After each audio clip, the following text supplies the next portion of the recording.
Intermediate mathematics में matrix chapter चल रहा था आप लोगों का।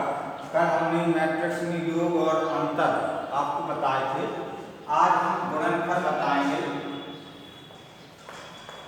गुणनफल जो आवर्तों का किस तरह से निकाला जाता है, ये आपके बोर्ड में देखिए दो आवर्त दिए गए हैं। एक वाला आवर्त ये है और बी आवर्त ये दिया गया है। हमें ये भी निकालना है इनका, यानी हमें इनका गुणनफल ज्ञात करना है। तो गुणनफल देखिएगा किस तरह से हम गुणा करते हैं दो आवर्तों का। इसमें आपको ध्यान देना है कि एक आवर्त में आपको रो ले लेनी है पहली, और दूसरी आवर्त में आपको कॉलम लेना है।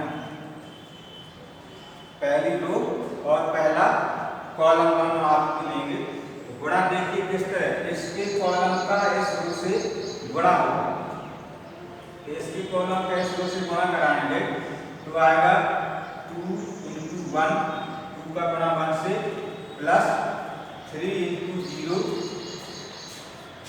प्लस 4 × 3। इस सिस्टम से आपको गुणा कराना है। पहले कॉलम का पहली रो में आपका गुणा हो गया है। अब इसी पहले कॉलम का आप दूसरी रो में गुणा कराएंगे। तो दूसरी रो में जब गुणा कराएंगे तो 1 × 3 प्लस 0 × 4 प्लस 3 × 5। इसी तरह से इसी कॉलम का तीसरी रो में गुणा होगा 4 × 1 प्लस 0 × 5 प्लस 6 × 3। इस तरह से हमारा एक कॉलम गुणा कराने पर तैयार हो गया है। अब दूसरा कॉलम तैयार करने के लिए हम अब पहले कॉलम को छोड़ देंगे, अब दूसरा कॉलम लेंगे। पहला कॉलम हम छोड़ देंगे क्योंकि इसका गुणा हो चुका है।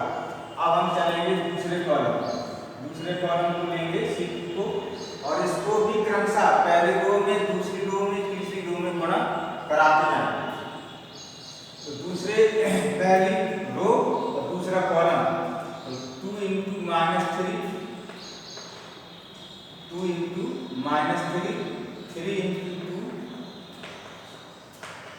और प्लस 4 × 0।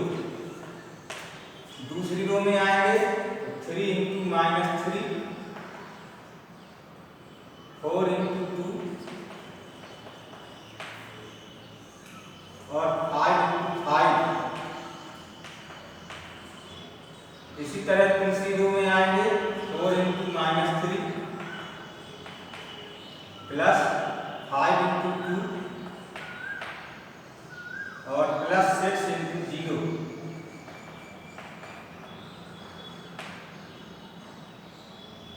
देखिएगा दूसरे कॉलम का हमने गुणा कराया तीसरे में 4 × -3, 5 × 2, 0 × 6।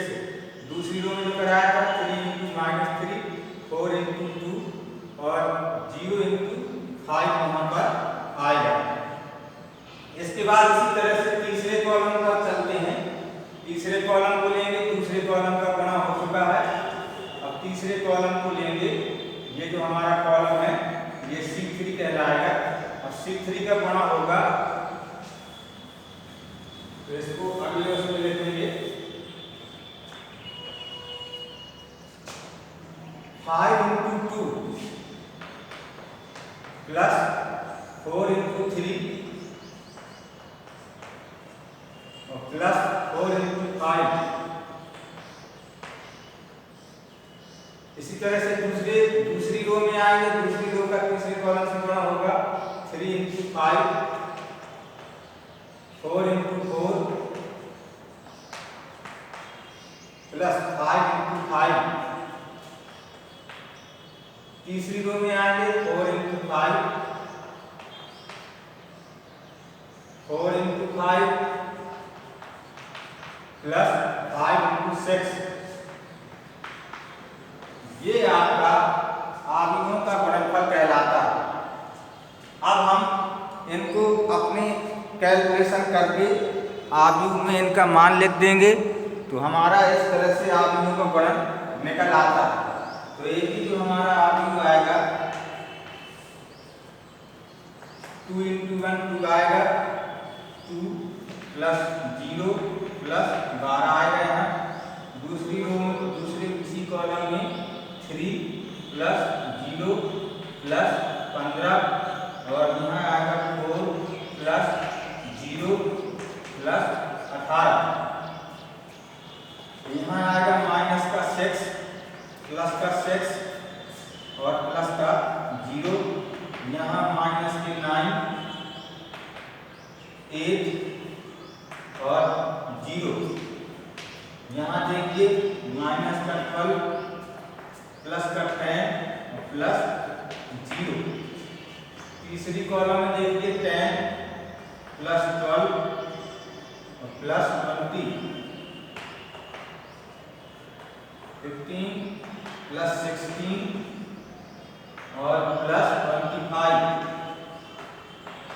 20 + 20 प्लस 30।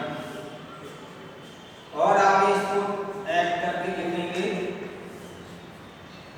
यहाँ 12 जो आपको 14 होंगे, 15 3 18 होंगे, 18 4 22 होंगे।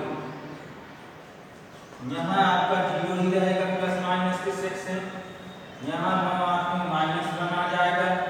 यहाँ 12 10 में -2 आएगा। यहाँ 20 10 30 40 तो 42 आएगा। यहाँ 6 5 5 10 6 16 6 2 4 1 5 56 आएगा। यहाँ 40 30 70। तो इस तरह से हम आव्यूहों का गुणा कर सकते हैं।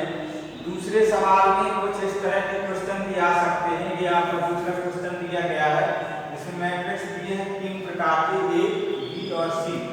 तो इसमें इस तरह के क्वेश्चन पूछे जा सकते हैं। जैसे पहले क्वेश्चन पूछते A + B का मान, दूसरा क्वेश्चन आपका इस तरह का हो सकता है A + B + C का मान, तीसरा क्वेश्चन आपका इस तरह का हो सकता है A + C का मान, चौथा क्वेश्चन आपका इस तरह का हो सकता है A + B + C। और जितने भी क्वेश्चन आप बना सकते हैं A + B यहाँ -C कर लीजिए। इस तरह से तमाम क्वेश्चन आप बना सकते हैं इनमें। और ये आपको हम पहले ही बता चुके हैं कल के उसमें कि किस तरह से मैट्रिक्स को हमें जोड़ना है और किस तरह से इनको घटाना है। तो पहला हम आपको बताए दे रहे हैं, जैसे A + B का मान है, हम डायरेक्ट लिखेंगे यहाँ पर। बाकी ये क्वेश्चन आपको करना है, घर में सत्यापित करना है इनको।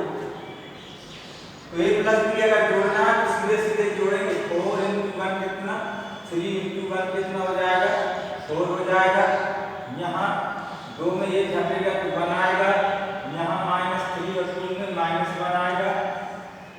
दूसरी रो में चलेंगे तो 4 और 5 9 हो जाएंगे। 0 और 2 ही रहेगा और 2 और 5 7 हो जाएगा। यहाँ 1 और 2 3 हो जाएगा।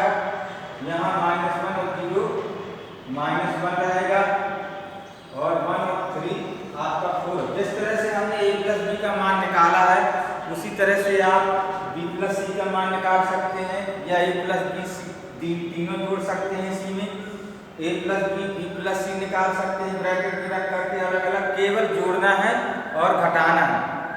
तो आज आपको इस एक्सरसाइज में 2 तरह के क्वेश्चन करने हैं।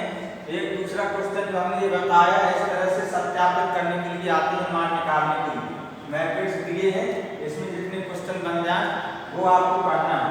पहला जो क्वेश्चन हमने ये बताया है गुणनफल, जो अगर मैट्रिक्स दिए हुए हैं और उनका गुणनफल निकालना है तो गुणनफल किस तरह से निकालेंगे इसका विशेष ध्यान देना है। गुणा कराते समय पहले मैट्रिक्स में आपको रो और दूसरे मैट्रिक्स का एक कॉलम लेकर के पहले उसी कॉलम का दोनों पहले मैट्रिक्स के तीनों रो में गुणा कराना है। फिर इसके बाद आपको दूसरा कॉलम लेना है, दूसरे कॉलम को क्रमशः पहले मैट्रिक्स की तीनों रो में गुणा कराना है। फिर इसके बाद आपको तीसरा कॉलम लेना है, तीसरे कॉलम का पहले मैट्रिक्स की तीनों रो से क्रमशः गुणा कराना है। जब आपके ये तीनों के कॉलमों के पहले मैट्रिक्स में गुणनफल हो जाए फिर उनको कैलकुलेशन करके सॉल्व करके रख लेना है, तो मैट्रिक्स में आपका इनका गुणनफल आ जाएगा। तो आज आपको केवल गुणनफल और इस तरह के जो दूसरा क्वेश्चन दिया है सामने लिखे हैं बोर्ड में, इस तरह से सत्यापित करने वाले, जोड़ घटाने वाले ये मैट्रिक्स और गुणनफल वाले मैट्रिक्स से रिलेटेड क्वेश्चन आप सॉल्व करेंगे। इसके आगे कल देखेंगे।